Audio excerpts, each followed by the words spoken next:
நம்ம இன்றைக்கி என்ன பார்க்க போகிறோம்னா ட்ரான்ஸ்ஃபர் ஆஃப் ப்ராப்பர்ட்டி ஆக்ட்டு எப்படி வந்துச்சு, அது எப்படி நடைமுறையில் இருக்குது அப்படிங்கிறதெல்லாம் பார்த்தோம். இப்போ நம்ம என்ன பண்ண பார்க்குறோம்னா vested interest and contingent interest. Vested interest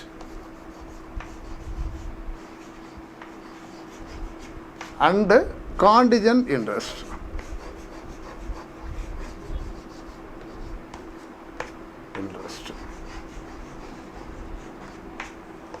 இது ரெண்டையுமே நம்ம பார்க்க வேண்டிய சூழலில் இருக்கோம். இப்போ என்னென்னா முதல்ல நீங்கள் வெஸ்டேடுனா என்ன அப்படின்னு முதல்ல நீங்கள் தெரிஞ்சுக்கணும். ஏன்னா வெஸ்டேடுனா என்ன அப்படிங்கிறத செக்ஷன் 19 சொல்கிற பிரகாரம் முதல்ல 19 செக்ஷனை வாசிக்கிறேன். அதுக்கப்புறம் வெஸ்டேடுனா என்னங்கிறது உங்களுக்கு அடுத்து சொல்கிறேன். சரியா? அப்படின்னா தான் அது சரியாக இருக்கும். Vested interest where on a transfer of property and interest therein is created in favor of a person without specifying the time when it is to take effect, or in terms specifying that it is to take effect forthwith or on the happening of an event which must happen. Such interest is vested unless a contrary intention appears from the terms of the transfer. A vested interest is not defeated by the death of the transfer before the obtained possession. அதுக்கப்புறம் இதில் ஒரு எக்ஸ்ப்ளனேஷனும் கொடுத்துருக்காங்க, அதையும் உங்களுக்கு வாசிக்கிறேன். அதுக்கப்புறம் நான் என்னென்னு சொல்கிறேன். An intention that an interest shall not be vested is not to be impaired merely from a provision whereby the enjoyment thereof is postponed, or whereby a prior interest in the same property is given or reversed to same other persons, or whereby income arising from the property is directed to be accumulated until the time of enjoyment arrives, or from a provision that if a particular event shall happen the interest shall pass to another. இதில் என்ன விஷயம்னு கேட்டிங்கன்னா ஒரு happening இருக்கணும், ஒரு நிகழ்வு அதில் இருக்கணும் அப்படிங்கிறத ரொம்ப சொல்கிறாங்க. இருந்தாலும் வெஸ்டட் அப்படிங்கிற இந்த வேர்டுக்கு மட்டும் நான் இப்போ வாசிக்கிறத தெரிஞ்சுக்கோங்க.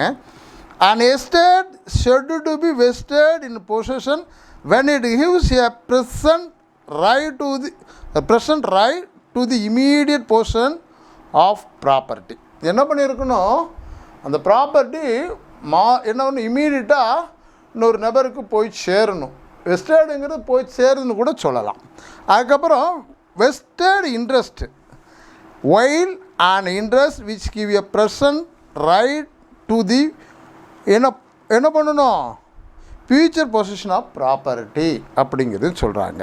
இதில் என்ன இருக்கும் அப்படின்னு கேட்டிங்கன்னா இம்பார்ட்டண்ட்டாக சொல்கிற விஷயம் டைம் நாட் கிவன். இம்பார்ட்டன்ட் என்னது? Time not given. டைம் இதில் குறிப்பிட்டு காட்டப்பட்டிருக்காது, ஆனால் ரீசனபிள் டைம் அப்படின்னு ஒன்று ஃபிக்ஸ் பண்ணுறாங்க அப்படிங்கிறதான் இதில் முக்கியம். No time does not provide but mention as reasonable time. என்ன சொல்கிறாங்க? ரீசனபிள் டைம்ங்கிறது தான், அதாவது உடைமை ஒப்படைவு எவ்வளோ நாட்குள் இருக்க வேண்டும் என்பதை பொறுத்து ரீசனபிள் டைம் தான் சொல்கிறாங்க. அது எந்த டைம்னு குறிப்பிட்டு சொல்லலை. பிறகு on the happening on an event which must happen. என்னென்னா அந்த காரண காரியங்கள் அதில் நடந்திருக்கணும். அதான் என்னென்னா ஹேப்பனிங் அந்த செக்ஷனில் வருது காரணமே, அதில் ஏதோ ஒரு காரணங்கள் நடந்திருக்கணும். இப்போ எடுத்துக்காட்டால் ஏ என்பவர் பி என்பவருக்கு கிஃப்ட் எழுதி கொடுக்கும்போது பி சியை மணந்தால் என இருக்கும்போது சியை மணந்தால் ஆவணத்தின் கீழ் சொத்தை பெற்றுக்கொள்ளலாம். இப்போ என்னென்னா ஏபிசி 3 பேர் இருக்காங்க. என்ன, நீ பிங்கிற சியை நீ மணந்தின்னா திருமணம் பண்ணின்னா அந்த சொத்து உனக்கு கிடைக்கப்பெறும், இல்லைன்னா நீ பி என்பவருக்கு நீ கொடுத்தீன்னா அந்த சொத்து கிடைக்கப்பெறும். இப்படி ஒரு கட்டாயம் ஒரு விஷயத்தை பொறுத்த வரைக்கும் இது நடந்தால் நான் அது உனக்கு கிடைக்கும், இது நடக்காவிடின் கிடைக்காதுங்கிற மாதிரி தான் இதை நம்ம சொல்லலாம். அப்போது இதில் சிஐ மணந்தால் என இருக்கும்போது சிஐ மணந்தால் ஆவணத்துக்கு சொத்து பெற்றுக்கொள்ளலாம். சி இறந்து போயிட்டாங்கன்னா அப்போது என்ன ஆகுது, சிஏ மணந்தால் அப்படிங்கிற இடத்துல சிஓ பிஓ இறந்து போயிட்டா என்னென்னா அது கிடைக்கப்படாதுங்கிறது அதில் பொருத்தமாக வச்சுக்கிறலாம். அதுக்கப்புறம் நேச்சர் ஆஃப் ப்ராப்பர்ட்டி ரெண்டு கேரக்டர் இருக்குது. ப்ராப்பர்ட்டியில் 2 கேரக்டரை நீங்கள் இதில் ஊர்ஜிதப்படுத்திக்கிறணும். என்ன ப்ராப்பர்ட்டி உங்களுக்கு தெரியும் நினைக்கிறேன். எஸ்டேட் இன் ப்ரெசன்டி, இது வேர்டு தாங்க, ஆனால் இதுவும் எஸ்டேட் இன் ப்ரெசண்டி, நிகழ்கால சொத்துன்னு கூட இதை சொல்லலாம். 1. 2, எஸ்டேட் என்ன இருக்கு, estate de future, estate de future, இது எதிர்காலத்தில், இது நடந்தால் அப்படிங்கிற மாதிரி சொல்கிறதுல இது வரும். சரிங்களா? எதிர்காலத்தில் அமையலாம். இது உடனே எஸ்டேட் இன் ப்ரெசன்ட்னா உடனடியாக சொத்து பரிமாற்றம் ஆகிறது. இது ஃப்யூச்சரில் எதிர்காலத்தில் நடக்கலாம் அப்படிங்கிற சொல்கிறத பொறுத்த வரைக்கும் தான். அதுக்கப்புறம் செக்ஷன் 20 என்ன இப்போ உங்களுக்கு வாசிக்கிறேன், அதுக்கப்பால் அதனுடைய இதை உங்களுக்கு விளக்க சொல்கிறேன். வென் அன்பார்ன் பர்சன், இது அன்பார்ன் பர்சன் வரும்போதே நீங்கள் எங்கே போக வேண்டியிருக்கு பார்த்தீங்கன்னா செக்ஷன் 13க்கும் போகணும். 13 நம்ம சொன்னோம் என்ன அன்பார்ன் பர்சனுக்கு எப்படி எழுதி கொடுக்க முடியும் அப்படிங்கிறதில்ல. ஒன்று சொன்னேன், ஏபிசின்னு ஒரு 3 நபரை வச்சுக்குவாங்க. ஏங்கிறவர் பிங்கிறவருக்கு ஒரு சொத்தை என்ன பண்ணுறாருன்னா சிங்கிற உன் குழந்தைக்கு இது கிடைக்க பெறணும் தன்னுடைய பேரனுக்கு எழுதி வைக்கிறாரு அப்படின்னா, பிங்கிறவர் one of the guardian of that property, அவர் அந்த பையன் 18 வயசு ஆனோன்னா அது கிடைக்க பெற்றும். இதுதான் அன்பார்ன் சைல்டை பொறுத்த வரைக்கும் இருக்கிறது. செக்ஷன் 20 என்ன சொல்கிறாங்கன்னு கேட்டால், when unborn person acquires vested interest on transfer his benefit, where on a transfer of property an interest therein is created for the benefit of person not then living, he acquires upon his birth, unless a contrary intention appears from the terms of transfer. Vested interest, although he may not be entitled to the enjoyment thereof immediately on his birth. இதில் என்னென்னா உடனே கிடைக்குமானா இல்லை, அவனுக்கு ஒரு 18 வயசு ஆகிருக்கணும். அப்போந்தான் ஒரு கால் உடனே கிடைக்கிற மாதிரி இருந்தாலும் அதை நம்ம பண்ணிக்கிறலாம் அப்படிங்கிற மாதிரி கூட சொல்கிறாங்க. செக்ஷன் 21 தான் அடுத்து உங்களுக்கு இருக்கக்கூடியதில் காண்டிஜன் இன்ட்ரெஸ்ட். இது வெஸ்டர்ட் இன்ட்ரெஸ்ட்டுங்கிறது ஒன்றும் இல்லை, அது உடனே கிடைக்கப்படுறது, ஃப்யூச்சரில் கிடைக்கப்படுறது. 2 கேரக்டரையும் கேப்பனிங் நாட் கேப்பனிங் அப்படிங்கிற 2 விஷயத்தையும் ஃபிக்ஸ் பண்ணுது. இது வந்து காண்டிஜன் இன்ட்ரெஸ்ட்டு. காண்டிஜன் இன்ட்ரெஸ்ட் இப்போ செக்ஷன் 21 நான் உங்களுக்கு வாசிக்கிறேன், அதுக்கப்புறம் நீங்கள் அதை முடிவு பண்ணிக்கோங்க. Contingent is where on a transfer of property an interest therein is created in favor of a person to take effect only on the happening of a specified uncertain event, or if a specified uncertain event shall not happen, such a person thereby acquires a contingent interest in the property. Such interest becomes a vested interest in the former case on the happening of the event in the later, when the happening of the event becomes impossible. இதில் நல்லா திரும்பவும் வாசிக்கிறேன். Where on a transfer of property an interest therein is created in power of a person to take effect only on the happening of a specified uncertain event. ஒரு நிகழ்வு அன்சர்டனாக இருந்தால் அது நடந்திருந்தா, ஒரு நாள் நடந்திருந்தா அப்படிங்கிறது தான் இதில் இன்பவர் என்ன. அதுக்கப்பால் or if a specified uncertain event shall not happen, நடக்காவிடின், அடுத்து அந்த நிகழ்வு நடக்காவிடின், such a person thereby acquires a contingent interest in the property. Such interest become a vested interest in the former case on the happening of event in the later, when the happening of the event becomes impossible. இதான் செக்ஷனோட position. இருந்தாலும் அதுக்கு ஒரு exception கொடுக்குறாங்க. where under a transfer of property a person becomes entitled to interest therein upon attaining a particular age. என்ன பண்ணியிருக்கணும், ஒரு சொத்தை அடையிறதுக்கு என்ன பர்டிகுலர் அட்டைனிங் ஏஜ் அப்படின்னா, இதில் அட்டைனிங் ஏஜ் அப்படிங்கிறது இந்தியன் மெஜாரிட்டி ஆக்டில் ஐஎம்ஏ இந்தியன் மெஜாரிட்டி ஆக்ட் எடுத்துக்கோங்க. செக்ஷன் 3 அப்படிங்கிறதுல மைனர்னால் யாருன்னு சொல்கிறாங்க. அப்போ அதுலேயே மேஜருங்கிறது 18 வயசுக்கு மேலே உள்ளவங்க மேஜர் ஆகிடுவாங்க. அதில் மைனர்னு யாருன்னு சொல்கிற போது அப்போ மெஜாரிட்டி ஆகிட்டு பிரகாரம் யார் மேஜரு, 18 வயசுக்கு மேலே உள்ளவங்க அப்படின்னு எடுத்துக்கலாம். அது சொல்லி பாருங்களேன், திரும்ப வாசிக்கிறேன். Where under transfer of property a person becomes entitled to an interest therein upon attaining a particular age, that and the transfer also gives to him absolutely the income to arise from the interest before he reaches the age, or directs income or show thereof as may be necessary to be applied for his benefit. Such interest is not contingent. இப்போ அந்த இடத்துல என்னென்னா, இதில் நீங்கள் பார்க்க வேண்டிய விஷயம் இதுதான் என்ன, திரும்ப அதை வாசிக்கிறேன். That which awaits or depends on the கேப்பனிங் ஆஃப் ஆன் ஈவெண்ட். காண்டிஜென்ட்டுங்கிறது that which awaits or depends on the கேப்பனிங் ஆஃப் ஈவெண்ட். அந்த நிகழ்வு நடக்கிற வரைக்கும் நம்ம என்ன பண்ணணும், வெயிட் பண்ணணும் அப்படின்னு சொல்லுது. அப்போ இதில் என்னென்னா 18 வயசு முடிகிற வரையிலும் அதில் என்ன பண்ணணும், வெயிட் பண்ண. அப்போ அந்த இன்ட்ரெஸ்ட், அதில் வரக்கூடிய லாபங்களை என்ன பண்ணுதுன்னா அதையும் பெறுவதற்கு அவருக்கு உரிமை இருக்குது அப்படின்னு தான் செக்ஷன் சொல்லுது. அதுக்கப்புறம் உங்களுக்கு செக்ஷன் 23, 22, 23, 24 ஆகியவன் மூணையும் வாசிக்கிறேன். Transfer to members of a class who attain a particular age. இப்போ அதில் அடுத்து ஸ்ட்ரெயிட்டாகவே வராங்க பாருங்களேன். Transfer to members of a class who attain a particular age whereon transfer of property and interest therein is created in favor of such members only a class as shall attain a particular age. Such interest does not vest in any member of the class who has not attained the age. இப்போ என்ன கேட்டிங்கன்னா இப்போ section 22 ஒரு sudden பீப்புளுக்கே கொடுக்குறோம், ABCDEFன்னு. இல்லை யாராவது அந்த age அடையாட்டம் என்ன பண்ணுதுன்னு கேட்குறது தான். திரும்ப சொல்கிறேன், அந்த பர்டிகுலர் போர்ஷனை மட்டும் வாசிக்கிறேன் பாருங்களேன். Created in favour of such members only of a class as shall attain particular age. அந்த வயதை அடைஞ்சிருக்கணும். Such interest does not vest in any member of the class who has not attain that age. இதில் யாராவது ஒருத்தருக்கு அந்த attained ஏஜ்னால் அந்த 18 வயசு அடையாட்டம்னா அவங்களுக்கு கிடைக்கப்பெறாதுங்கிற மாதிரி தான் அதில் ஃபிக்ஸ் பண்ணுறாங்க. அதுக்கப்புறம் ட்ரான்ஸ்ஃபர் காண்டிஜன் ஆன் கேப்பனிங் ஆஃப் ஸ்பெசிஃபைடு அன்சர்டன் ஈவெண்ட். நடக்கக்கூடாத ஒன்று நடந்தா அப்படிங்கிற மாதிரி தான் இதை நம்ம சொல்லலாம். Where on a transfer of property and interest therein is to accrue to a specified portion. இப்போ specified uncertain event shall happen and no time is mentioned for the occurrence of that event.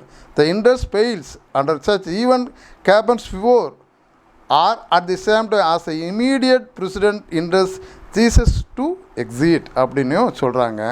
இதுக்கப்புறம் transfer section 24ல் transfer to such of certain person as survive at some period not specified, where on a transfer of property and interest therein is to accrue to such a certain person as shall be surviving at some period, but the exact period is not specified.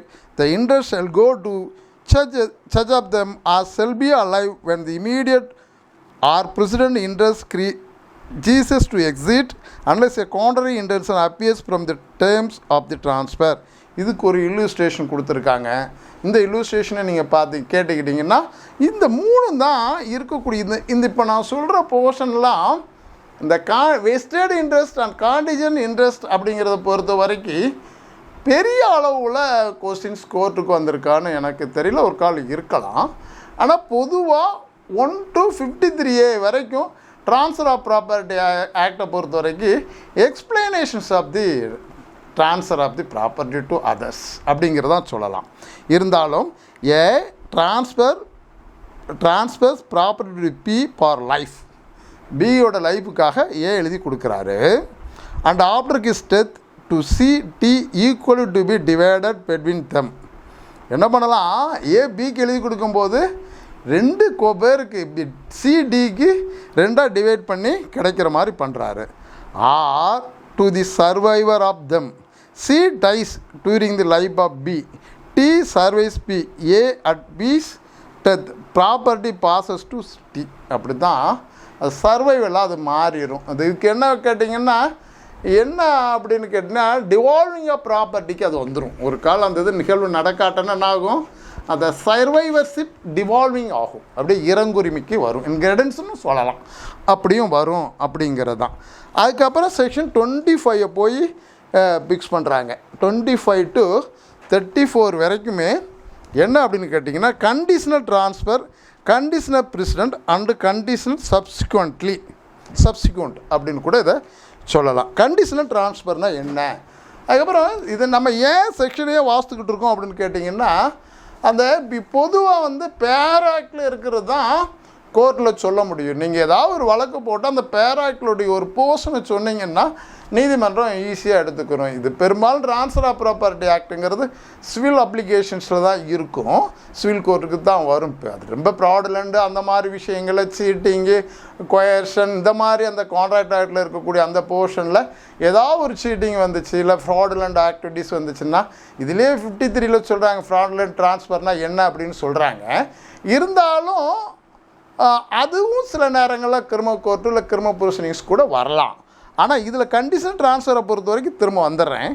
And interest created on a transfer of property and depend upon a condition fails if the fulfilment of the condition is impossible as forbidden by law or is such nature that if permitted it would debit the provisions of any law or is fraudulent. இதுலேயே வந்திருக்கு பாருங்கள், fraudulent or involves or implies injury to the person or property of another or the court regards it as immoral or opposed to the public policy.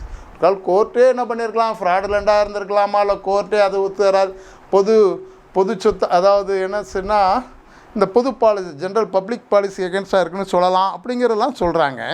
இதுக்கப்புறம் நான் உங்களுக்கு ஒரு இது சொல்கிறேன், இது எப்படி இருக்குன்னு பாருங்களேன். A gives ₹500 to B on condition that he shall marry A's daughter C. என்ன பண்ணணும், இதனோட சியை கல்யாணம் பண்ணணும். அதில் இப்போ at the date of transfer C was dead, the transfer is void. ஒரு கால் சி எது பண்ணனாகும், அந்த ட்ரான்ஸ்ஃபர் வாய்ட் ஆகிடும். இன்னொரு எடுத்துக்காட்டையும் சொல்கிறாங்க. A transfer 500 to B on condition that c shall murder c. இது என்ன, ஒரு கொலைக்கு 500 பணம் தரோம் கொலை பண்ணுறேன்னு கேட்டு பண்ண முடியுமானா அதுவும் பண்ண முடியாது. அப்படிங்கிறது தான் இதில் சொல்லக்கூடிய கண்டிஷன் ட்ரான்ஸ்ஃபரில் இருக்கக்கூடிய ஒரு பொசிஷன். இதில் கண்டிஷன் ட்ரான்ஸ்ஃபரை பொறுத்த வரைக்கும் என்ன இருக்குன்னா என்ன இருக்கணும் அப்படிங்கிறத நம்ம என்ன பண்ணணும்னு கேட்டிங்கன்னா, பொதுவாக அதில் இருக்கக்கூடியது என்ன அப்படின்னு கேட்டிங்கன்னா இந்த இடத்த மட்டும் வாசிக்கிறேன் பார்த்துக்கோங்களேன். Transfer of property and dependent upon a condition fails if the fulfillment of condition is impossible. என்ன இருக்கணும், இம்பாசிபிளாக இருந்தாலும் என்ன பண்ண கண்டிஷன் ட்ரான்ஸ்ஃபரை பொறுத்த வரைக்கும் கொஞ்சம் கஷ்டமானது தான் இல்லையா. ஆர் பார்ஃபிடன் பை லா, சட்டத்தால் தவிர்க்கப்பட்டதாக இருந்தாலும் அது என்ன பண்ண முடியாது. ஆர் இஸ்டாச் nature if permitted it would defeat the provisions of any law, சட்டத்துக்கு எதிராகவும் அது கொண்டு வர முடியாது. இதுதான். அதுக்கப்புறம் இதில் ஒரு எடுத்துக்காட்டு, இன்னொரு எடுத்துக்காட்டு சொல்கிறாங்க. A transfer 500 to his niece C if she will desert her husband the transfer is.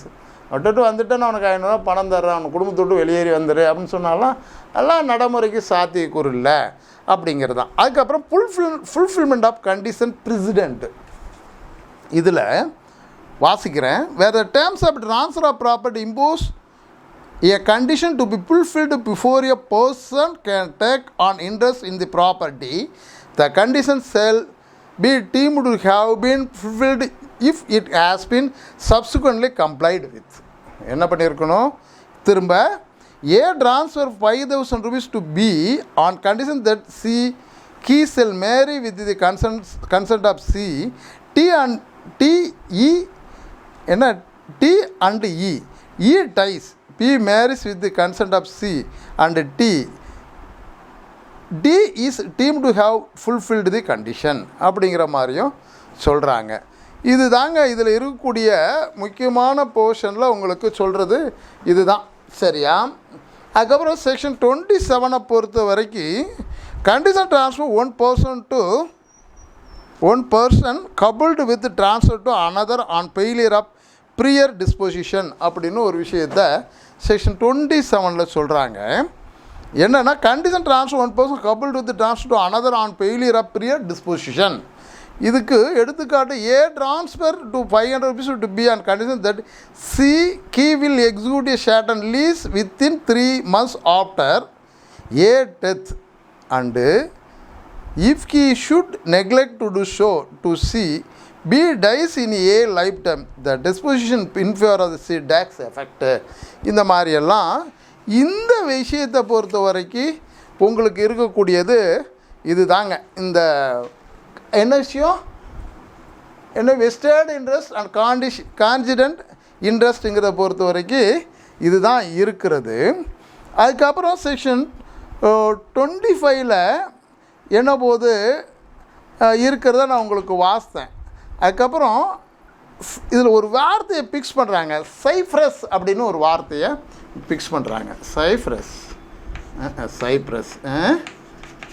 அப்படின்னா ஆஸ் பாசிபிள், எவ்வளோ குயிக்காக முடியுமோ அவ்வளோ தூரம் அது நடைபெற்றும். ரீசனபிள் டைமுங்கிற பொறுத்தவரை ஆஸ் பாசிபிள் அப்படின்னு ஒரு விஷயத்தை ஃபிக்ஸ் பண்ணுறாங்க. இந்த இதை பொறுத்த வரைக்கும் இவ்வளோ தாங்க.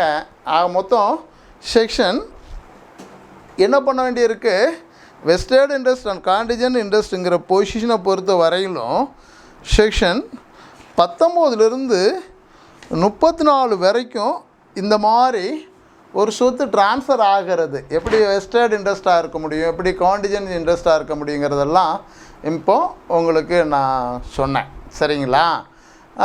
அதுக்கு அப்பால் உங்களுக்கு இருக்கக்கூடிய ட்ரான்ஸ்ஃபர் ஆஃப் ப்ராப்பர்ட்டியை பொறுத்த வரையில் நமக்கு பார்க்க வேண்டிய விஷயம் இன்னொரு போர்ஷனில் டாக்ட்ரைன் ஆஃப் எலெக்ஷன், அது அடுத்த செஷனில் நம்ம பார்ப்போம்.